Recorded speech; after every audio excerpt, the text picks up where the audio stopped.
The Bloody Price by L.R. Knight. Read by Uncle Lyle. Chapter 1. Cinders on the Sand. The pirates returned to the beach bellowing with laughter, spinning yarns of gilded lies, cut with enough truth to make the dreary march entertaining. They were covered with irritated, itching bites and drenched with sweat. 8 men in a motley of rags, silks, and everything in between. All at once they realized they were stranded. The 2 boats they had hauled up onto the sands, far from the sucking, foaming clutches of the cerulean tide, were burnt to ash and black, broken ribs. The ceaseless winds made the coals billow a gruesome crimson, trailing a pillar of black smoke into the sky like a signal fire. Half a mile out from shore, the bloody wind held at anchor with its sails furled. Specks lined the rails as their comrades looked on from afar. They had come in on 3 boats to refill water casks, hunt for game, and explore the uncharted island that had appeared with the dawn. Now they might as well have been a world away, for the island was surrounded by jagged, thick reefs and bright lagoons that would play hell on a large vessel. "They'll send another boat," Red Ram said. He was the closest thing to an officer their crew had, though he had no rank on the others. They followed because he said so, and it was not worth the trouble to speak up. He tossed down his sack of loot and held a hand up to shade his eye. "They wouldn't strand us." "Stranded?" Lear said. They called him Black Lear on account of his hair and his humor. "The wind has 4 of 'em. 2 here, 1 with the other crew up the shore, 1 on the boat. No one is stranded, yet." The smallest of their number, Lionel, tossed his sack down on the sand. It jangled. "Gonna have to send a 4th boat out for us." "Captain won't send it yet." Joel was the tallest among them, his skin a rich ebony. He wore a crest of black hair on the top of his skull, and had shaved the rest of his scalp. He was heavy with muscle, and the best brawler among the lot of the Bloody Wind's reavers. The gold rings in his ears glittered when he shook his mighty head. "Big man's right," Lear said. "Damn you," Red Ram said, hauling his sack back up and tossing it over his shoulder. "We need to go find Tade. Lear, Jirix, and Joel, with me. Lino, Fett, and Tan Lo, you stay here and keep an eye out. Maybe the captain will surprise us." Lear glanced at the others. They shrugged, having no better idea. He supposed Ram was right. "Ho, lads," he said. "Who did it?" "Does it matter?" Joel grunted. Sweat beaded heavily on his dark brow. "Must have been those damn monks. Cowards smashed our water kegs, too." Lear shook his head. "Don't look like monks. Besides, I mark only 1 set." The others drifted over to where he stood. "Those are huge feet," Lino said. "Men's prints, sandaled." Solemnly, the men looked around at one another. They followed the single set of unknown prints off into a strand of high, sandy reeds that whispered in the wind.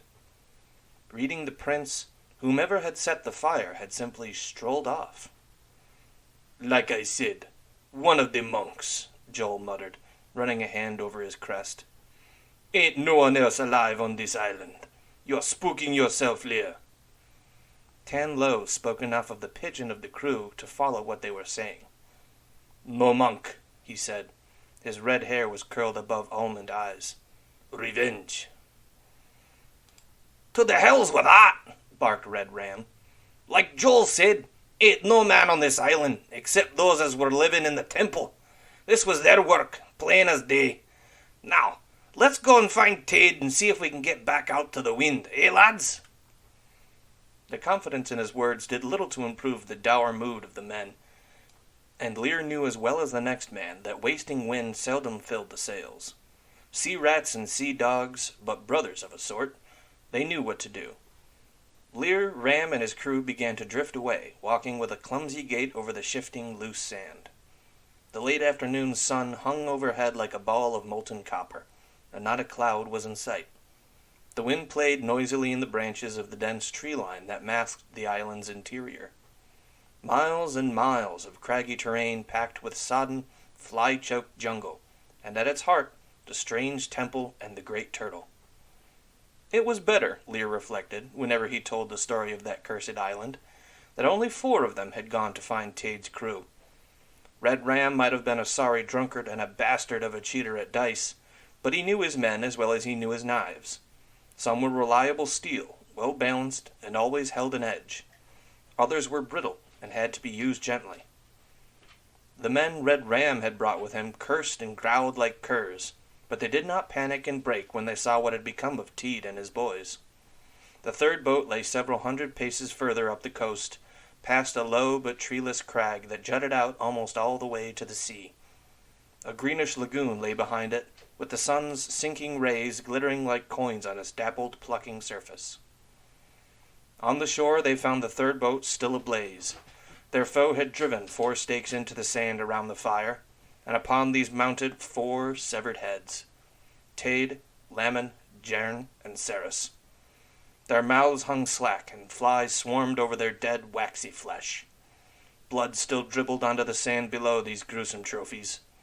Their bodies had been dumped inside the boat, and the nauseating, cloying meat stink of cooked flesh hung heavy over the beach. They had known each of these men, had trusted them when the sails were dead and the fates gave nothing but sun and salt for weeks, had fought and bled with them over the years as they cut their living from the backs of weaker men. Now they were dead, robbed of their dignity, their remains reduced to grisly theater. "By the black hells," Lear said. "Why?" "To send a message," Red Ram snarled. "To who?" "To us," Zirk shouted. "Like Tanlo said, revenge." "Don't be fools," Red Ram growled. "There ain't another soul on this island. Can't be. Don't go dragging up ghosts where there ain't any, says I." Lear knew bragging when he heard it, and he knew lies when he heard them too. This was neither. Red Ram was making over something he did not want to see, and this time it did not help. The proof was right in front of them, what they all feared, but would not name. There was something else on the island with them, or perhaps, more truly, they were trapped on the island with it, and it wanted their heads. "What do you know? We don't know anything about this fly-ridden swamp." "I know enough to shut my mouth before it catches flies," Red Ram snapped. Deadly invective boiled on Lear's tongue, but he dared not voice it. He knew better than to start a fight with a man who had your back. He settled for spitting on the sand and ignored Red Ram's barbed chuckle. Joel was digging in the sand with his huge hands. He scooped away until he had made enough room to bury one of the heads. He did this with unexpected tenderness from a man of such powerful size. Then he took out a handful of the booty from his sack and placed it in the hole. "To pay for their crossing, and a little extra for the sin." There was a dark rumble of laughter, and the others joined in. They laid their fellows to rest as best they could. It was all they could do. Having done this, they worked out a plan. They expected the captain to hold back the 4th boat until morning. That meant they had to hole up for the night on the island. It was rugged and vacant, except for the temple at the heart, to which they had paid a lucrative visit to early in the day. They would return to the others, explain that Tade had already returned to the Bloody Wind, a little lie to stop the panic, Ram insisted, and march back to the temple for the night. In the morning, they would come back down to the beach and flag down the 4th boat. It seemed like a good enough plan, given the situation, Lear guessed. With a clap on the shoulder, Red Ram led them back down to the beach. They heard the screaming before they could see their comrades. Linnell was lying on the beach with a long spear through his belly. Tanlo knelt beside him, shouting in his heavy accent for the others to come back.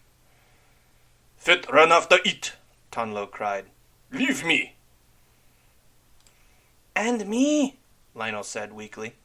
His hands were wrapped around the base of the spear. There was no saving him, Lear saw. That was clear from 100 paces off. Blood was trickling from the corners of the thin man's mouth, and his eyes fluttered weakly. It was all they could do to ease him now. "I'm going after them," Joel said.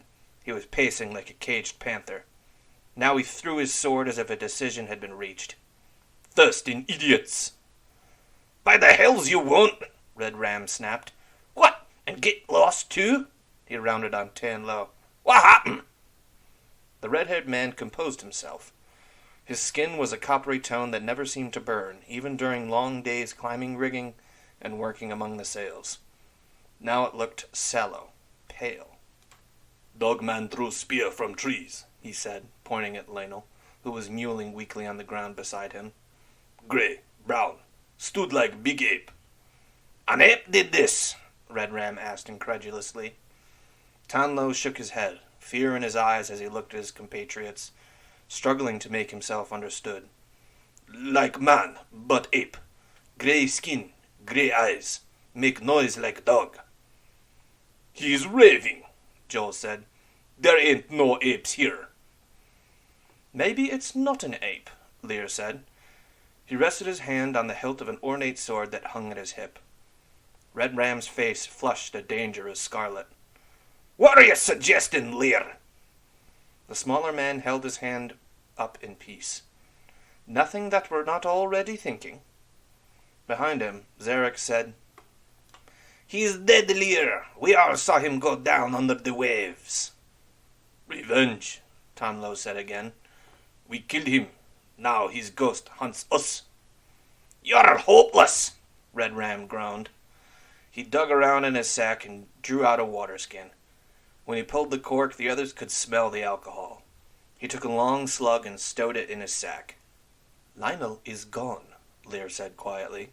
Tanlo closed the thin man's unseeing eyes with his fingertips. Poor bastard. Do we bury him? No, Ram said grimly. We'll collect him in the morning. Give him a proper send-off. At least someone will have one. Leave the sack, too. None of us want to lug that heavy bastard up those stairs, eh? Tanlo sighed shakily and stood. What about the other boat? It doesn't matter now, Lear said. We're hawking back to the temple for the night. If that fool has any sense, Fett will meet us there.